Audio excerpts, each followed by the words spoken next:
France, November 1944. The rain hadn't stopped for 3 days. Mud swallowed boots and engines alike.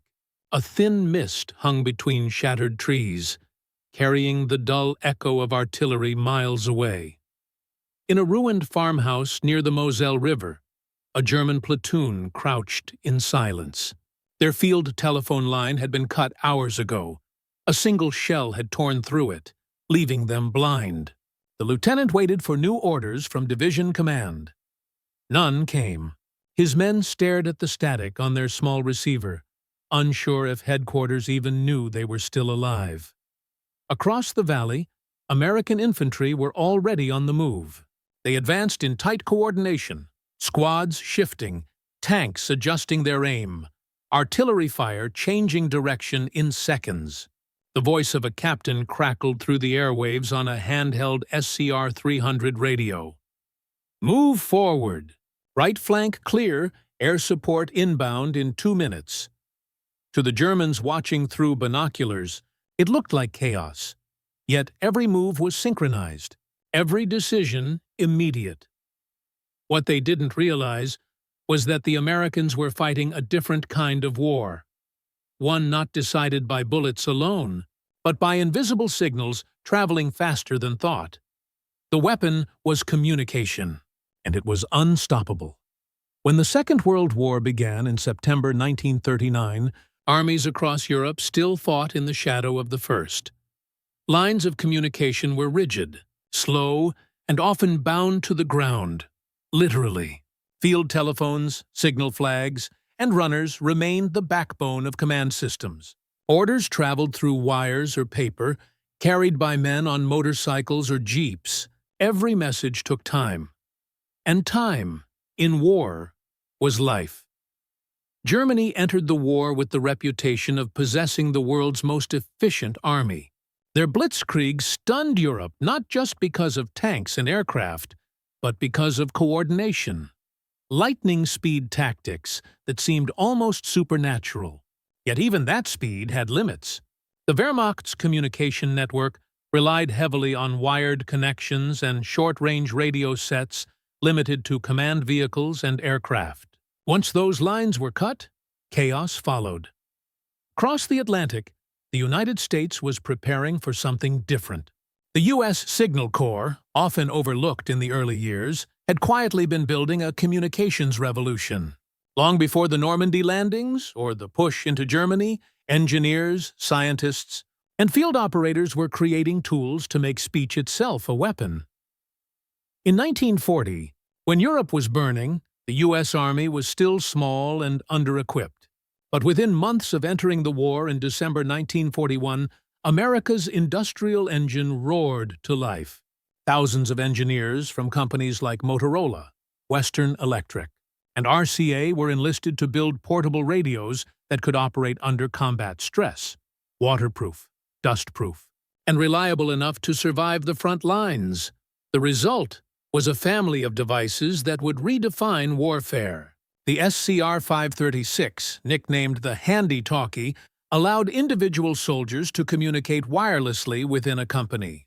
It was small enough to hold in one hand and could transmit up to a mile in open terrain. A modest range, but revolutionary for the infantry. The larger SCR-300, developed by Motorola in 1943, was the world's first practical FM backpack radio. Unlike AM transmitters, it resisted static, weather interference, and overlapping signals, ensuring clarity in the noise of battle. Weighing nearly 40 pounds, soldiers carried it on their backs, like a lifeline. Every new model expanded the reach of the battlefield brain. By 1943, American field commanders no longer needed to wait for couriers or cables.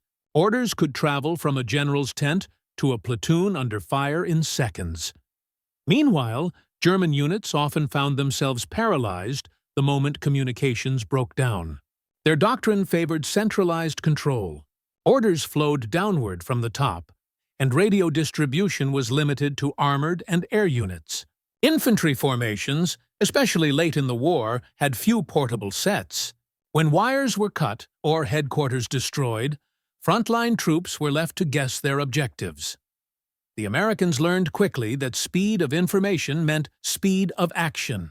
During training in the Mojave Desert, Signal Corps instructors drilled soldiers to use radios instinctively. Every squad leader was trained to relay coordinates, call for artillery, or adjust air support. The new network blurred traditional boundaries. Infantry could talk directly to tanks, tanks to aircraft, and aircraft to ships offshore.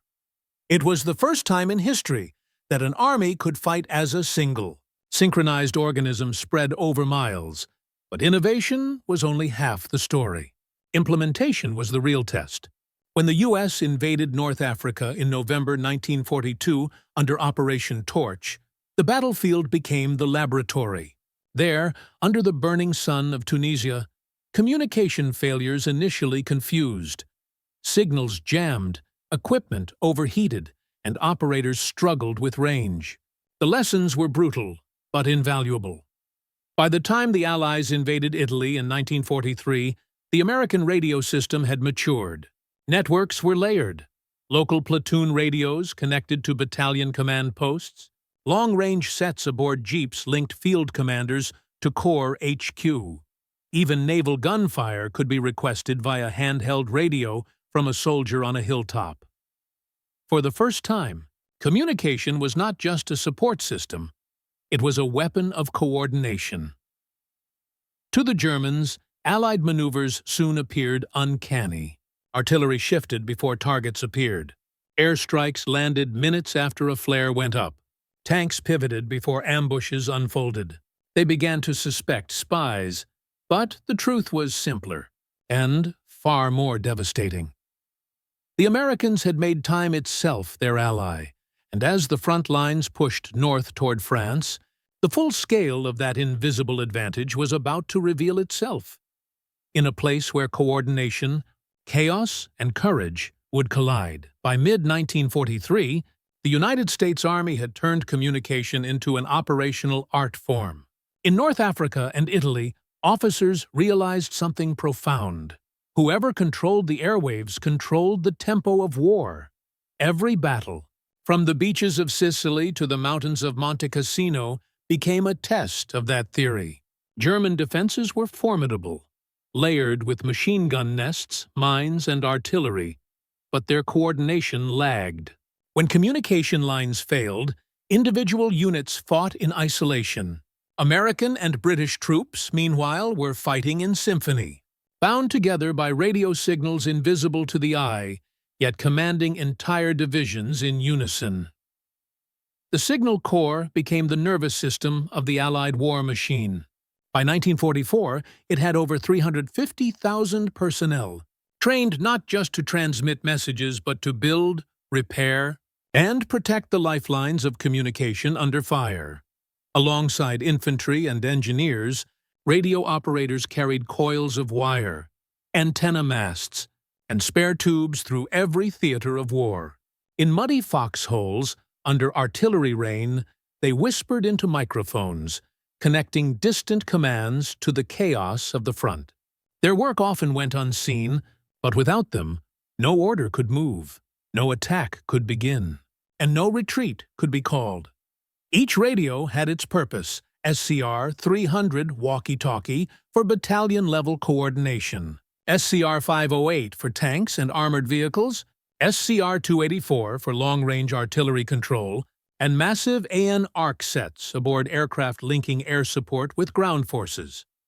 It was a living network, one that pulsed with information across hills, forests, and seas. In Italy, the Germans began to notice. Reports from the field described Allied units changing positions almost too quickly to predict. American artillery could adjust fire within seconds of receiving a new coordinate.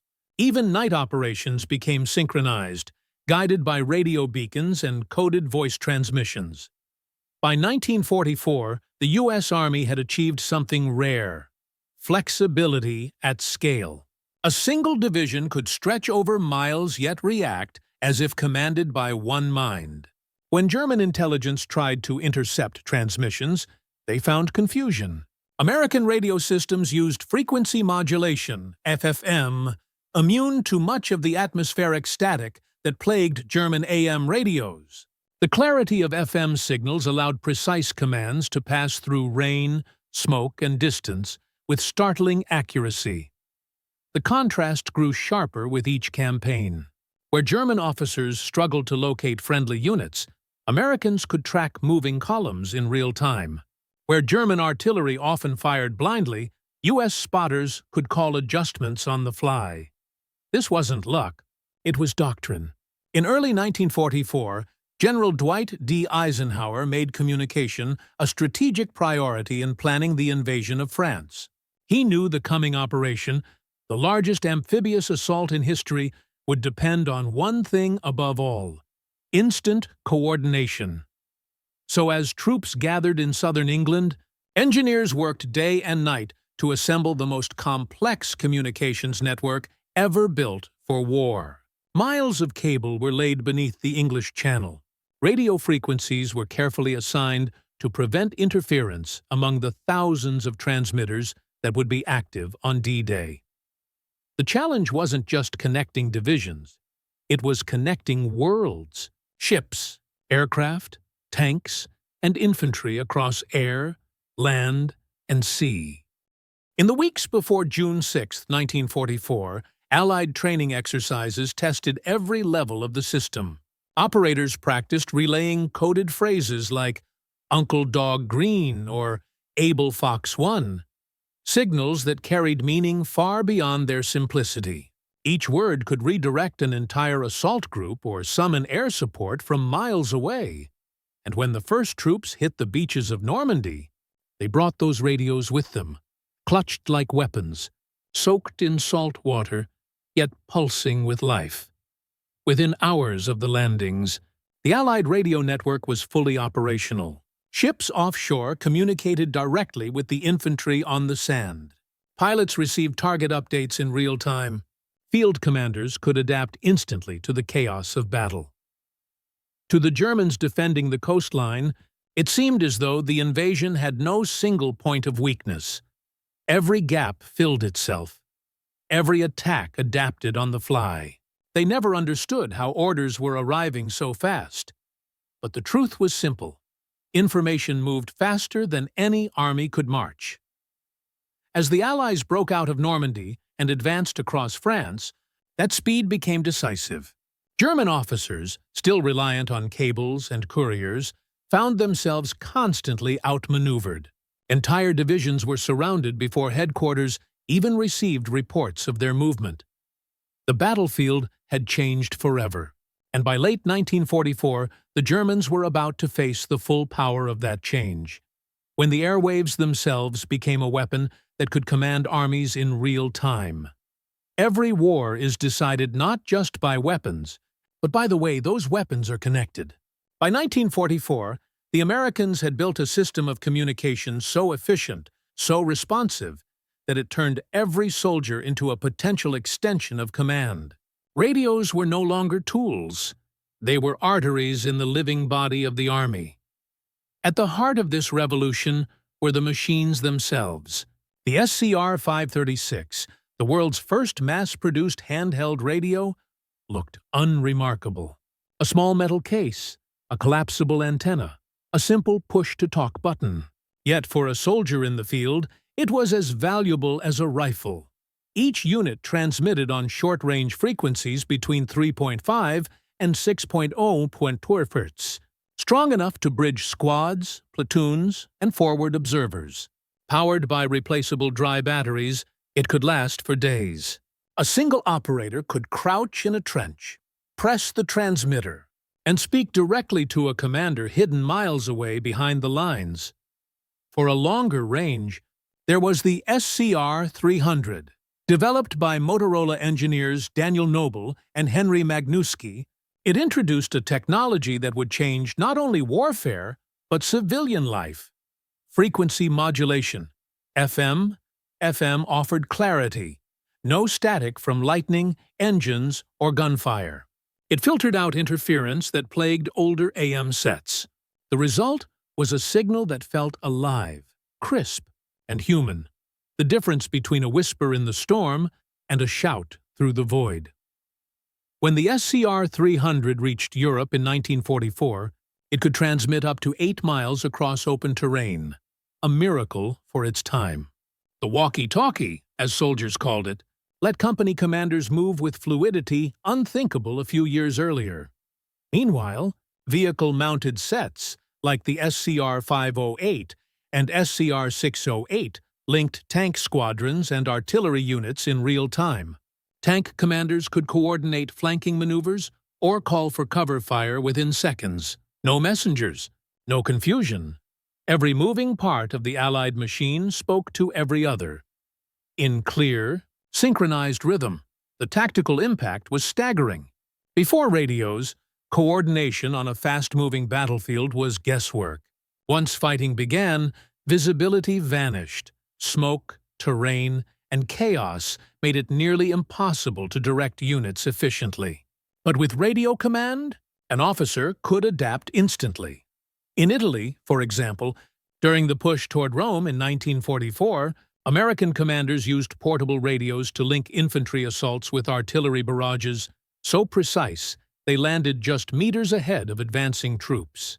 Spotters positioned on ridgelines relayed live corrections. 50 yards left. Increase elevation. And within moments, the guns responded. This level of precision was something German forces struggled to match. Their doctrine prized pre-planned orders detailed before combat began. Once the plan started, change was slow, often requiring written reports or wired messages that could take hours to reach higher command. The Americans, by contrast, practiced decentralized control with centralized intent. A colonel could broadcast general objectives, but platoon leaders on the ground were trusted to make tactical choices, supported by immediate communication with artillery, air, and armor. This flexibility turned every skirmish into a coordinated strike. When a flank collapsed, reinforcements were redirected in minutes. When an enemy bunker resisted, air support was summoned without delay. The radio had turned information into firepower. Behind every message was a structure, a living hierarchy of voices. At the lowest level, platoons and companies operated on local channels using SCR-536s and 300s. Battalion and regimental HQs maintained command nets, linking subordinate units and supporting arms. At higher levels, Corps and Army networks connected field commands with air wings, naval task forces, and even Allied Supreme Headquarters. In practice, this meant that a call for help could travel from a foxhole to Eisenhower's staff in under 2 minutes, relayed through a web of relays, repeaters, and switchboards manned by Signal Corps operators. This real-time responsiveness gave the U.S. Army something new: operational tempo, the ability to act and adapt faster than the enemy could think. German commanders later described it as fighting a ghost, an enemy that moved too quickly, coordinated too perfectly, and struck before orders could even be issued. The truth was more technical than mystical. The Americans had learned to turn communication into command. In the silence between artillery salvos, soldiers could hear the soft hum of the airwaves, static, voices, coordinates, the pulse of modern war. It wasn't glamorous. Radios failed, batteries died, signals jammed. But when they worked, they changed everything. By late 1944, American forces were not just advancing through Europe.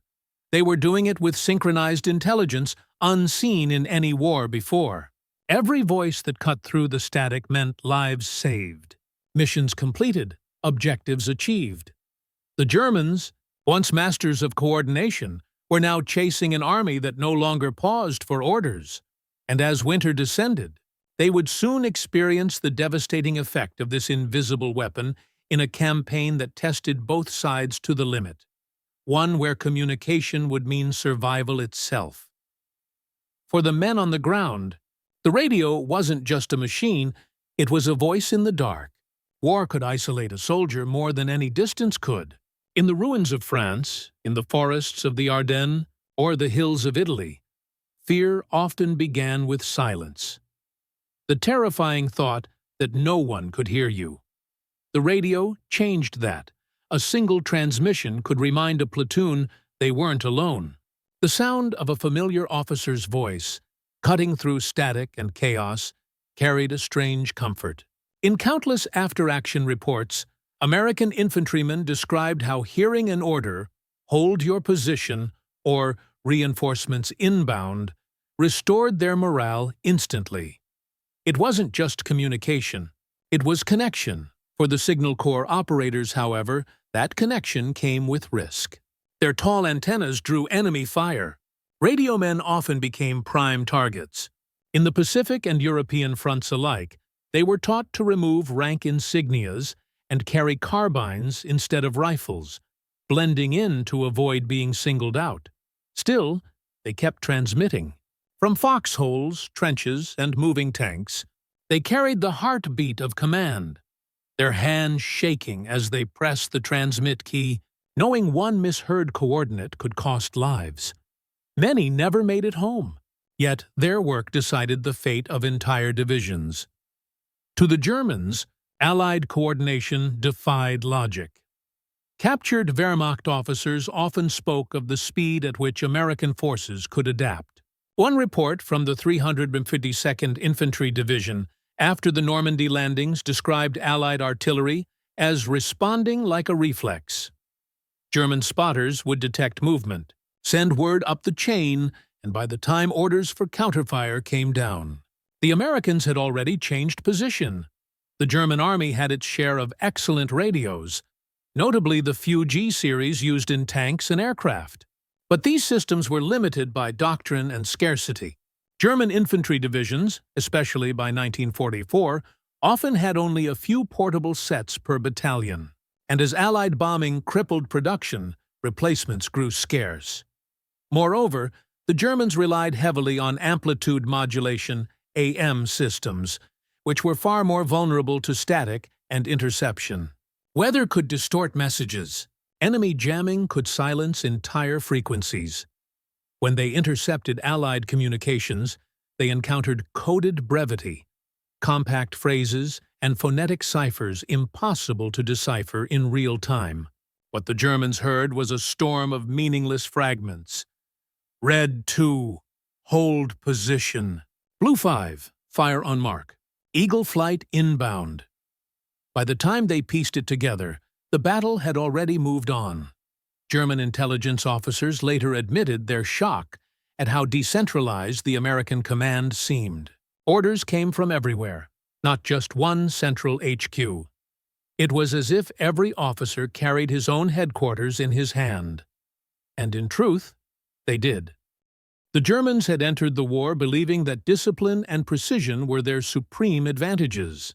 But the Americans had found something stronger: speed, the ability to make a decision, send it instantly, and act before the enemy could react. The effect was psychological as much as tactical. An army that could not communicate was an army fighting in the dark. And by late 1944, large segments of the Wehrmacht were doing exactly that. Blind, fragmented, and hunted by a foe that seemed to know their every move. At the highest levels, Allied command treated communication not as a support system, but as the spine of victory. General Dwight D. Eisenhower understood that coordination would decide the war. His philosophy was simple: the speed of command determines the outcome of battle. Under his direction, the Allied communication network was designed like an organism, flexible, redundant, and self-healing. If a line went down, another took its place. If a radio operator was killed, another frequency carried the message. Eisenhower's headquarters in England became a nerve center of voices and maps, linked by both radio and undersea cable to the front lines in Normandy, then France, and later Belgium. Each division sent and received constant streams of reports: troop positions, fuel levels, weather updates, and combat outcomes. Unlike the German command, which often isolated its generals from real-time conditions, Eisenhower's staff could make immediate strategic shifts. When supply bottlenecks hit during the breakout from Normandy, radio coordination helped reroute convoys through secondary routes within hours. When enemy resistance flared unexpectedly near St. Lo, air and artillery units were redirected mid-battle, coordinated entirely through voice commands over radio nets. This system didn't just enhance control, it democratized it. Junior officers, empowered by direct communication with higher command, could take initiative without fear of losing alignment. It was leadership through trust, supported by technology. Even General George S. Patton, known for his aggressive independence, relied on radio coordination to push his Third Army across France at breathtaking speed. Patton once remarked that the radio was the only reason I can command men who are 50 miles away as if they were in the next room. By the end of 1944, it was clear to every level of the Wehrmacht, the Americans weren't just outnumbering them, they were out-communicating them. Every voice transmitted across the battlefield was a link in an invisible chain that stretched from the front, lines to Supreme Command. But the true test of this system and its decisive role in the war was yet to come. As winter fell and the German army prepared for one final counteroffensive, radios would determine who could command, who could respond, and who would survive. June 6, 1944, Normandy, France. At 05:30 a.m., the first light of dawn revealed a sea unlike any in history. Thousands of ships, destroyers, transports, landing craft, rolled in the gray surf of the English Channel. The air trembled under the drone of engines, the boom of naval guns, and the hum of something else, a silent, invisible network binding every soldier, ship, and aircraft together. The invasion of Europe had begun. For months, Allied planners had known the success of Operation Overlord would not depend solely on firepower. It would depend on communication.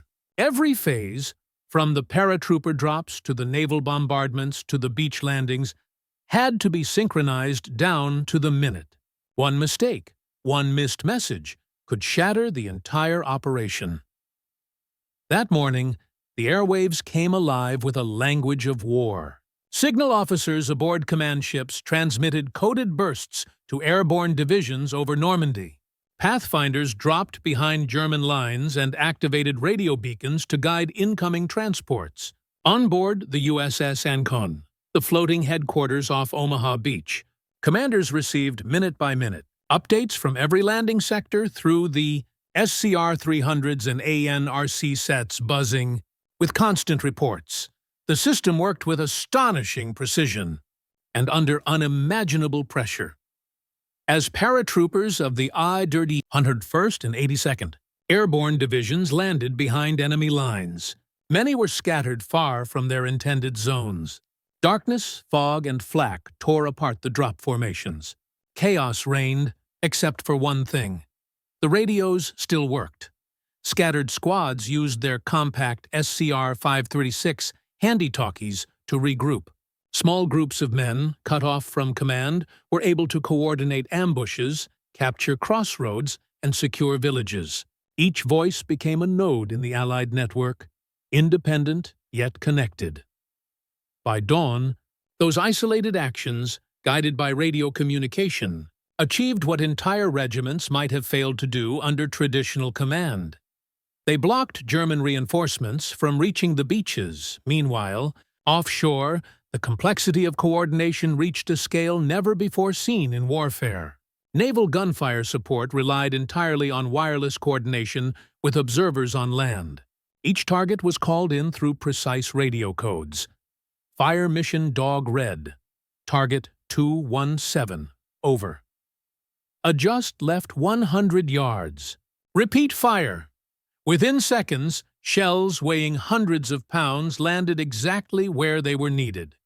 German defenders, stunned by the immediacy of the Allied response, reported feeling as though every movement they made triggered an instant reaction. Their artillery positions were destroyed minutes after being located. Their reinforcements were bombed before reaching the front. It was as if the Allies could see through the smoke. But even this perfection was fragile. On Omaha Beach, radio silence nearly turned victory into disaster. As the first waves landed, chaos consumed the shoreline. Many radios were lost to seawater or destroyed under fire. Commanders on the beach struggled to reach offshore support. Artillery and naval guns had to fire blind, until a few surviving sets crackled to life. One of those was operated by Lieutenant Walter Taylor of the 116th Infantry Regiment. Despite being wounded, he managed to relay target coordinates to the ships offshore. Within minutes, naval fire began clearing German strongpoints, pinning the men on the sand. Historians later agreed. Those few functioning radios saved the landing at Omaha. By mid-morning, as American troops pushed inland, radio coordination re-established full control. Airborne and beach units linked up, artillery found its rhythm, and the front began to move again. For the Germans, confusion deepened. Their wired telephone networks had been cut by bombing and paratroopers. Field commanders could not contact headquarters. Many German officers fought without any knowledge of what was happening even a few kilometers away. The difference was visible from the air. Pilots flying P-47, Thunderbolts and Typhoons received live updates from ground controllers on portable SCR-300s, guiding them toward targets of opportunity. Instead of fixed schedules, airstrikes became dynamic, summoned, directed, and confirmed within minutes. To the Wehrmacht, it looked like a breakdown in the laws of war. Battles no longer unfolded in predictable sequences. The Allies were improvising and winning in real time. Every successful landing, every captured road, every destroyed bunker was a testament to the invisible infrastructure humming between men, machines, and command centers. By nightfall, 156,000 Allied troops had landed in Normandy. Behind the thunder of engines and the crash of waves was an orchestra of voices, engineers, signalmen, and commanders speaking across a battlefield that stretched from the beaches to London. In that single day, the theory became reality. An army coordinated by radio could move as one mind, react as one body, and strike as one force. And though the beaches were secured, the true power of communication, its ability to bend the outcome of an entire campaign, would soon be tested again in a place where winter, confusion, and desperation would push both sides to their limits. The next battle would reveal what happened when the airwaves froze, and silence itself became deadly. December 16, 1944. Ardennes, Belgium. The forest was silent, almost unnaturally so. Snow blanketed the ground, muffling the crunch of boots and the rumble of tanks. Frost clung to trees, and clouds hung heavy, blocking any reconnaissance from the sky. In the darkness, German forces prepared a surprise offensive, the last desperate gamble to split the Allied front and recapture Antwerp. They called it the Ardennes Offensive, but to the soldiers on the ground, it was a nightmare in white. From their command posts, German officers could see the terrain, but their communications were faltering. Telephone lines had frozen or been cut. Signal runners disappeared into the snow.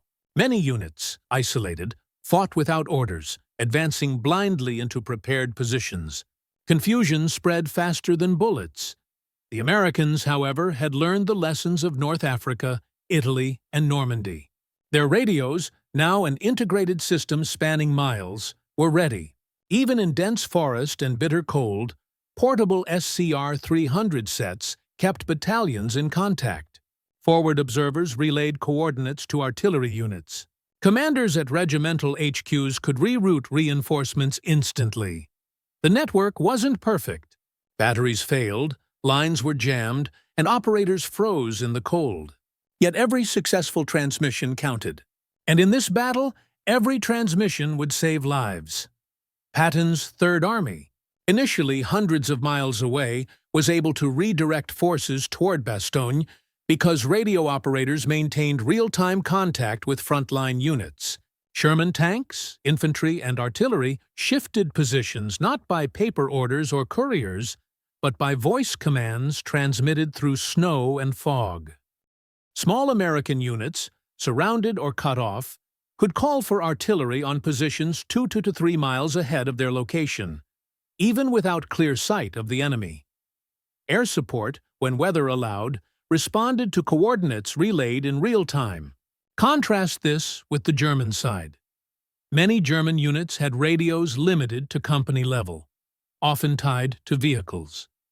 When vehicles were destroyed, communication disappeared.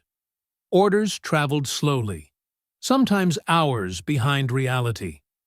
By the time commanders issued corrections, the moment had passed, and the Americans had already adjusted. The psychological effect was devastating. German soldiers reported frustration at advancing into positions that seemed abandoned moments later. Reinforcements arrived late, artillery strikes missed, and even seasoned officers admitted to feeling disoriented. The Allies called it tempo warfare, the ability to act faster than the enemy could process, and radios made it possible. In Bastogne, surrounded by German forces, the 101st Airborne depended on their SCR-300s to maintain cohesion.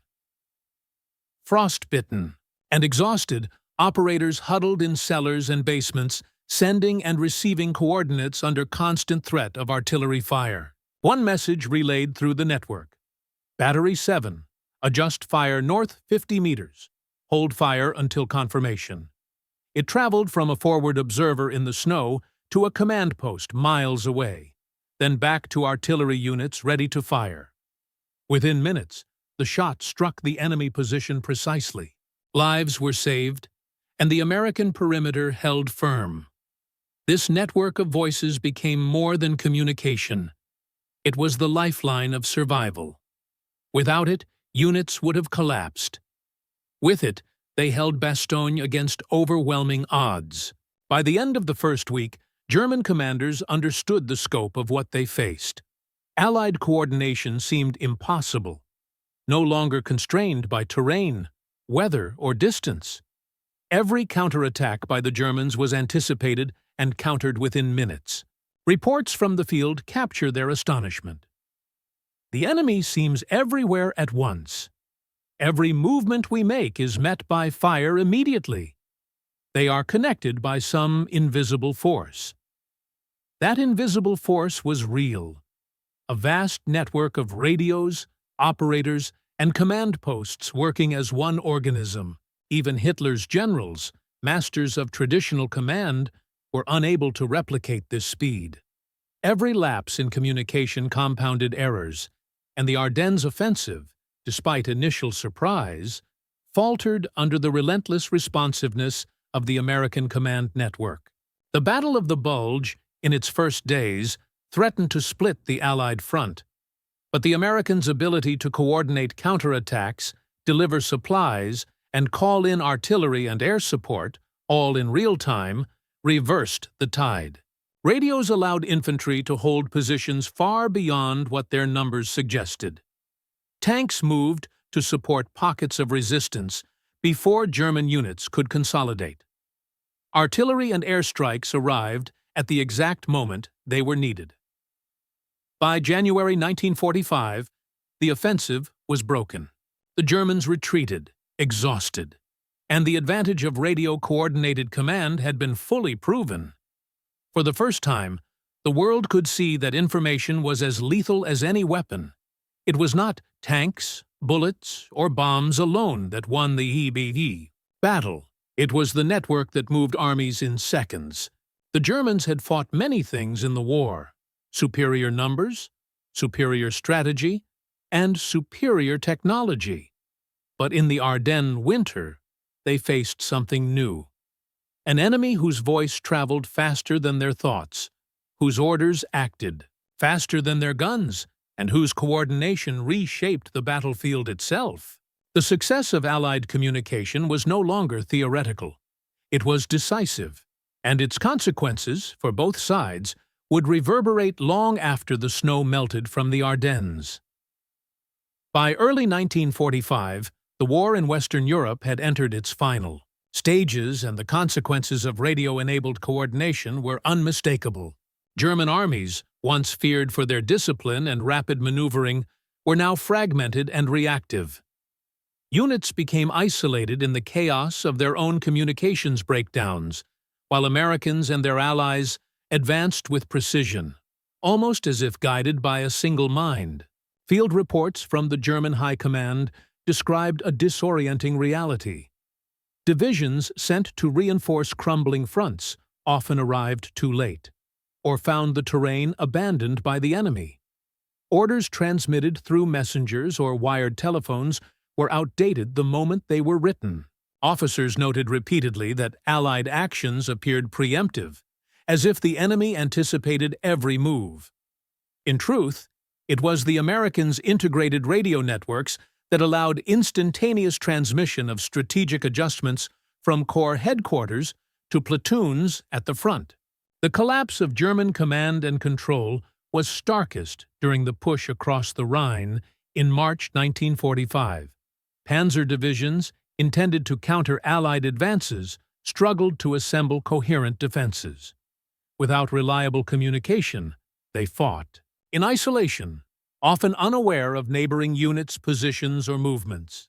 Meanwhile, Allied divisions synchronized their attacks flawlessly, exploiting gaps before the Germans could react. The speed and reliability of the radio network effectively multiplied the combat power of each Allied unit. Statistical analyses and historical accounts support the decisive role of communication in this phase of the war. By April 1945, approximately 2 million German troops on the Western Front had been captured or rendered ineffective, many due to fragmented command. Allied forces, leveraging radio coordination, could redeploy hundreds of thousands of men across different sectors in hours, an impossibility for the Germans. Artillery effectiveness increased dramatically. Reports from U.S. field artillery noted that adjustments via radio reduced misfires and wasted ammunition by nearly 30%, directly translating into more effective suppression of enemy positions. Even smaller units saw the difference. Infantrymen in isolated towns could call for artillery, armored support, or airstrikes, all in minutes. For German defenders, this meant every tactical decision was countered almost immediately, creating a psychological toll as much as a physical one. Soldiers on the ground described a constant sense of being hunted by an unseen, omnipresent force. Beyond the battlefield, the impact of radio-enabled coordination reshaped German strategy. In planning operations, commanders had to consider not just their own forces, but the instantaneous reaction capabilities of the Allies. Traditional strategies, relying on entrenched positions or rapid armored thrusts, became increasingly ineffective. Allied generals, in contrast, used radios to implement a flexible strategy. Plans could be revised in real time, objectives shifted according to enemy movements, and support deployed exactly where needed. Historians have argued that the ability to command across miles in seconds gave the Allies a decisive operational advantage that was as critical as tanks, aircraft, or naval power. Reports from the Supreme Headquarters Allied Expeditionary Force, (SHEF), repeatedly highlighted the success of radio networks. Field officers praised the ability to coordinate multi-division offensives, synchronize artillery and airstrikes, and maintain situational awareness even in the most chaotic conditions. It was a silent victory, one that often went unnoticed, in public accounts overshadowed by tanks and infantry charges. The psychological effects on German soldiers were profound. By the winter of 1945, reports indicate widespread confusion and despair.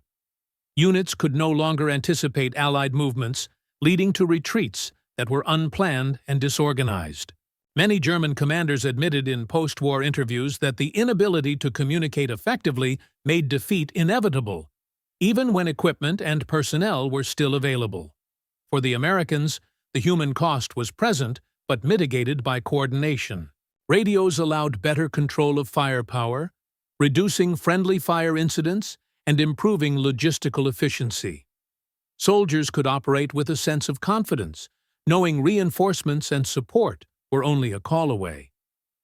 The stage was now set for the final advance into Germany. The radio networks that had begun as experimental tools in North Africa and Italy had matured into one of the most effective weapons of World War II. They enabled operational tempo, reduced uncertainty, and gave the Allies the capacity to act faster than the enemy could respond. This dominance of communication would define the closing months of the European conflict, shaping the collapse of German resistance and paving the way for victory in the West. By spring 1945, the effects of Allied radio superiority were undeniable. German resistance was fragmented, disoriented, and largely reactive.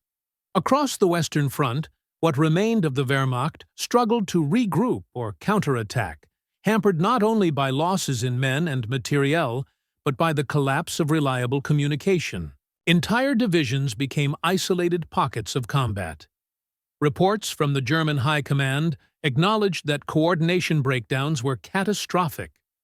In towns where soldiers attempted to defend, they often lacked information about neighboring units or the position of Allied forces. Meanwhile, American and British forces, connected through extensive radio networks, moved with astonishing synchronicity. Infantry, artillery, armor, and air units functioned as parts of a single responsive system, a force amplified not by numbers alone, but by information.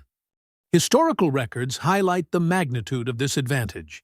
During the final push across the Rhine, more than 2 million Allied troops coordinated offensives across hundreds of kilometers with minimal confusion.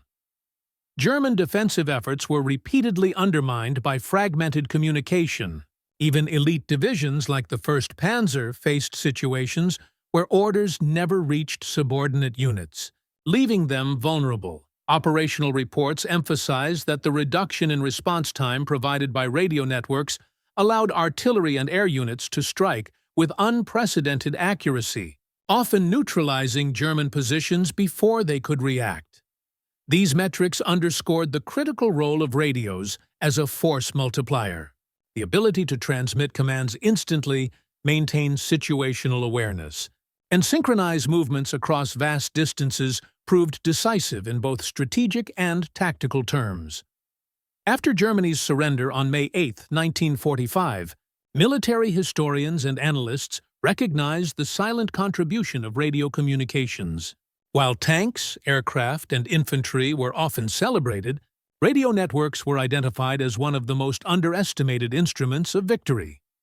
Post-war assessments by the U.S. Army noted that real-time communication had allowed commanders to respond to unexpected developments with speed, execute complex, multi-unit operations over extended terrain, maintain cohesion in the chaos of battle, even when physical lines of command were disrupted.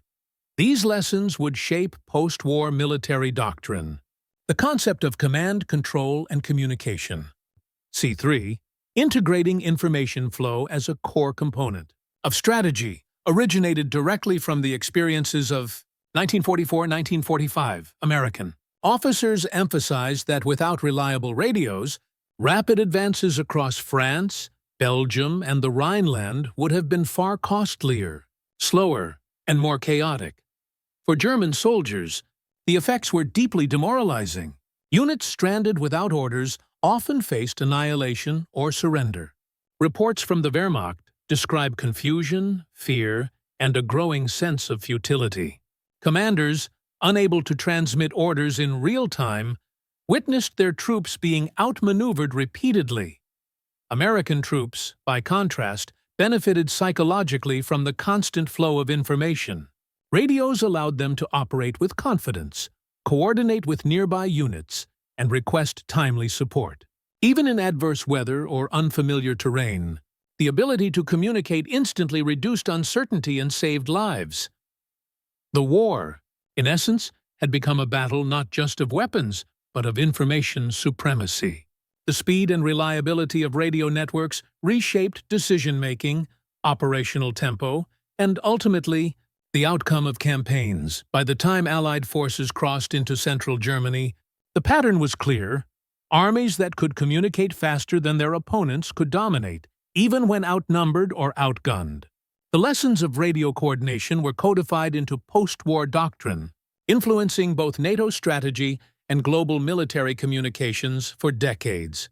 The silent victories of the Signal Corps, the engineers, and the radio operators had proven that the invisible can be more decisive than the visible.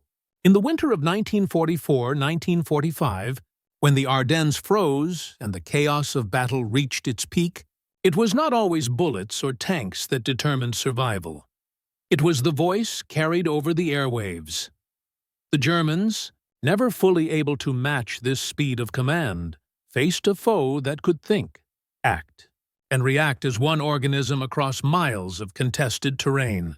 The collapse of the Western Front was as much a triumph of coordination as it was of firepower. The stage was now set for a reflective closure, a calm assessment of what this technological advantage meant for history, warfare, and humanity itself. By the spring of 1945, the war in Western Europe had ended. Yet the story of victory was not written solely in tanks, rifles, or bombs. It was also written in waves of invisible energy, the crackle of radios, the hum of transmitters, the voices that traveled miles in seconds, directing entire armies with uncanny precision. For the Germans, this invisible network was baffling. What they saw as preemptive, almost supernatural coordination was, in reality, the outcome of foresight, engineering, and doctrine. The Americans had transformed information into a weapon, one that allowed decisions to reach the front lines faster than bullets, artillery, or even the enemy's own commands. It was not merely communication, it was command in motion. The human dimension of this technology was profound. Soldiers in foxholes and tanks on frozen roads relied on these voices to survive. Signal Corps operators risked life and limb to keep the network alive, knowing that every successful transmission could save dozens or even hundreds of lives. Morale, cohesion, and confidence depended as much on a clear, audible order as on ammunition or reinforcements. Strategically, radio coordination redefined modern warfare. It demonstrated that the speed of information could outweigh sheer numbers or firepower. It enabled the Allies to conduct massive, synchronized operations across hundreds of miles, responding instantly to changing conditions. The lessons were clear. Communication was no longer a support function. It was a decisive instrument of war. The legacy extended beyond 1945. Post-war militaries codified these lessons into doctrine, developing command, control, and communication systems that became foundational for modern operations. Today, real-time intelligence, networked forces, and rapid response strategies trace their lineage to those radios carried by hand, pack, and vehicle across the battlefields of Europe. History often celebrates the visible. The tanks, the planes, the infantry pushing forward. Yet, in the winter forests of Belgium, on the beaches of Normandy, it was the invisible that tipped the scales. Radios carried more than orders. They carried survival, cohesion, and victory. In the end, the story of the Allied airwaves is a reminder that warfare, like life itself, is shaped as much by connection as by conflict, by the speed at which information moves, the clarity with which it is understood, and the courage of those who transmit it. Victory was won not only by force, but by voice, signal, and the invisible threads that bound an army together.